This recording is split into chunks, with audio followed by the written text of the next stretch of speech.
Greetings everyone, Glenn Kellaway from the basement, back with another video today. Today I'm going to talk about the Rolling Stones and their classic run of 4 albums, which I think is probably the greatest run of 4 consecutive releases of any band in history. So let's get started. First of all, I want to say that I was fortunate enough to see the Rolling Stones in 1972 on the Exile on Main Street tour. Stevie Wonder opened, my favorite rock concert of all time. It was incredible. They were just so electric, late coming on. It was July and it was hot, and it was just a really memorable night. They rocked. Stevie Wonder was awesome. Just a great night. That is definitely my favorite rock concert experience. Also, first time they played Canada since, I think, 1966. They toured the U.S. in 69, which culminated in that Altamont experience, tragedy. And they skipped Canada that year. I believe 66 would have been the last year. So people were really excited to see them. We had to line up for tickets in front of the venue at Maple Leaf Gardens and camped overnight to get tickets. I think we got there, whatever day the tickets went on sale, the day before. We probably got there at about 4 in the afternoon or something like that. And the street was already packed with people. It was along the venue, Maple Leaf Gardens, then across, and on the other side of the street, it started to go on. People brought sleeping bags, and it turned into an amazing party. You have no idea what happened that night. It was great. Yeah, and of course, the Stones ended up coming to Toronto and playing the El Macombo, same time that Keith Richards got busted for heroin.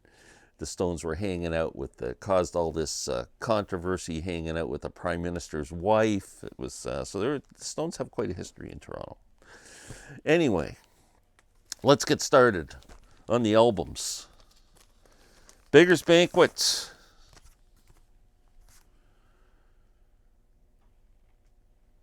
Tied for my favorite Stones album with Exile. So this was released in December 1968.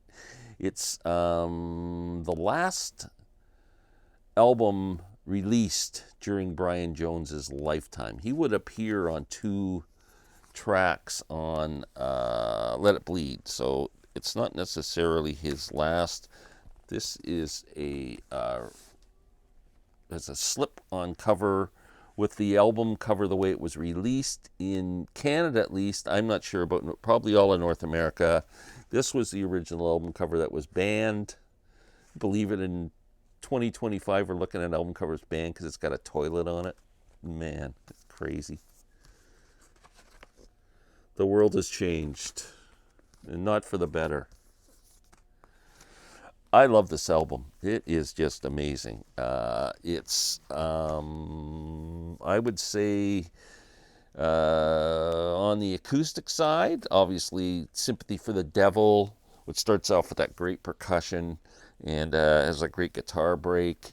No Expectations, one of my favorite Stones songs. Then we're starting to get into kind of the Ry Cooder influence, I call it. No Expectations, Dear Doctor, Parachute Woman, Jigsaw Puzzle, all kind of more acoustic-y stuff. Then Street Fighting Man, which was a big hit. They rocked it out a bit. Then it goes back to the acoustic stuff. Prodigal Son, Stray Cat Blues, Factory Girl, and Salt of the Earth. It was a different album for the Stones at that time, but fantastic record. Fantastic.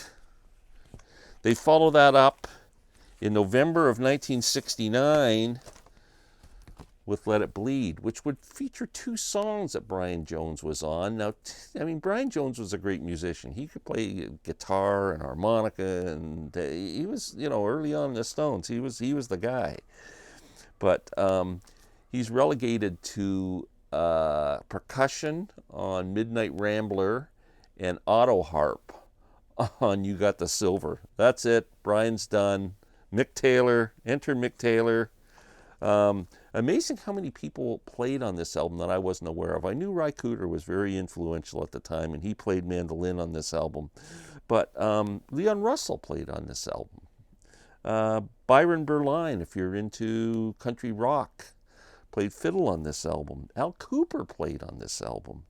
And of course, Mary Clayton's incredible vocal on this album when she came to the studio 9 months pregnant and did that amazing vocal performance. But a lot of people's favorite Stones album, Let It Bleed, the title song. Love in Vain, great cover of Robert Johnson. Midnight Rambler, of course, which just became such a concert staple. Give Me Shelter, You Can't Always Get What You Want, one of the Stones' classic songs. Country Honk, the country rock version of Honky Tonk Woman. Fantastic record. Again, Stones knock it out of the park in 1969. And then, of course, like I said, tour the U.S., blow everybody away, and then they do the ultimate thing. 1971, we get Sticky Fingers. Now, this was a cover designed by Andy Warhol. And what do you get on it? You get a zipper. That's the original cover. Oh, my zipper's down. Oh, excuse me. Oh, I don't have the little thingy on it anymore. So, you know, it's still an original cover, but now it's just a picture of a zipper. But that is the real zipper right there. Andy Warhol cover, like I said. Sticky Fingers, 1971, featuring Ry Cooder's incredible slide playing on Sister Morphine. Oh my God, that's amazing. Billy Preston played on this album, his first of many collaborations with the Rolling Stones. Released on Rolling Stones Records. I think this was the first album released on Rolling Stones Records. I may be wrong. But starts off with just a credible rocker, Brown Sugar. I mean, that just like wow. I mean, that's one of the great opening tracks of all time. If that doesn't, right away, you're just like rocking. Then we get Sway, which is great. You know, there's a cover of Sway by Alejandro Escovedo. If you can check that out, it's so good. He plays it kind of acoustic, and then they have this wicked electric guitar solo in it. It's my favorite version of that song. Wild Horses. Can't You Hear Me Knocking, which has one of the best guitar solos, I think. You Gotta Move, Mississippi Fred McDowell song. Bitch, I Got the Blues, Sister Morphine, as I said. The last three songs to me are just gold. Sister Morphine, Dead Flowers. Now, someone mentioned on my video album, Great Albums with One Bad Song, that they didn't like Dead Flowers. I really like Dead Flowers. And Moonlight Mile, arguably my favorite Stones song to close out the album. Fantastic. And then, 1972, the year I saw the Stones, this album released in May. I always considered it my favorite Stones album. But I'm telling you, it's just, I love Beggars Banquet so much, it's kind of like a tie. But anyway, this album came out in 72. I remember spending my last frickin' nickel. I was still in high school. I was just finishing high school when it came out in May. And I remember my friends going, "What did you blow all your money on that? Now you can't even afford smokes." That's what life was like back then. But I wanted the album and came home and just played it and played it and played it. And was kind of stuck home because I didn't have any money. My buddies are out carrying on, and I was at home playing my Rolling Stones record. But what a great album this is. recorded mostly in France. There was a couple of songs that I'm not sure which tracks that were recorded in '69. They were trying to get away from Alan Klein and kept the songs back because they didn't want Klein to have any ownership of them or get any credit for them or make any money off them. So most of the album was recorded in France. A couple of songs recorded during the Sticky Fingers sessions. If anybody knows what songs, I would be interested in hearing that. I do not know. Came with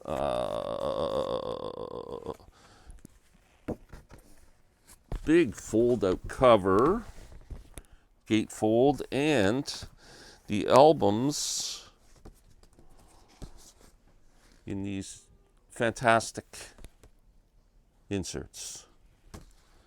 Now, the album starts off just rocks, man. This album's kind of a gospel influence, country rock influence, straight rock and roll influence, Delta blues. I mean, they really, and dirty and loose and raw, just the way I love my Rolling Stones.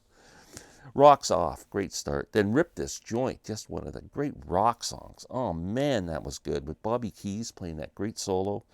Hip Shake, Casino Boogie, and arguably my favorite Stones song along with Moonlight Mile, Tumblin' Dice.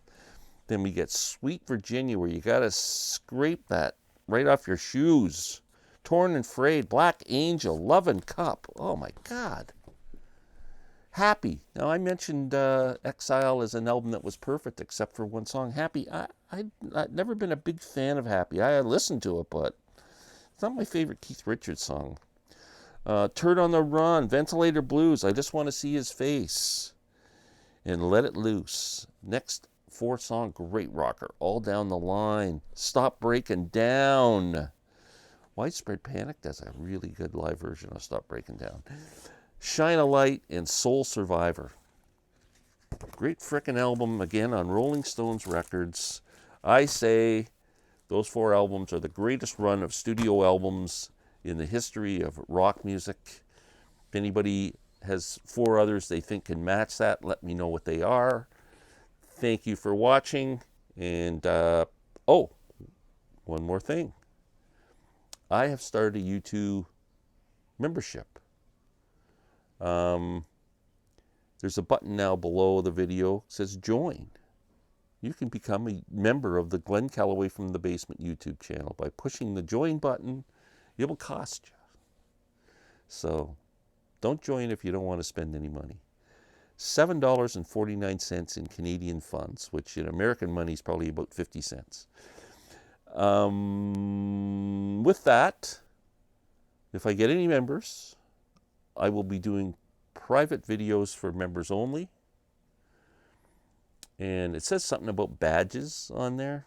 You get badges. Nobody wants a badge. They're just like put a little badge beside your name. Nobody wants that. It says I got it. I'm doing it, but I'm not doing it. I'm letting you know I'm not doing the badges. Don't come back at me and say I never got my badge, because you're not getting one. Anyway, I would appreciate it if anybody wants to join. I'm not quite sure what I'm going to do privately yet, but I will try and do something, review some records. We'll do something cool if I get any members. So anyway, thanks so much. Have a great day.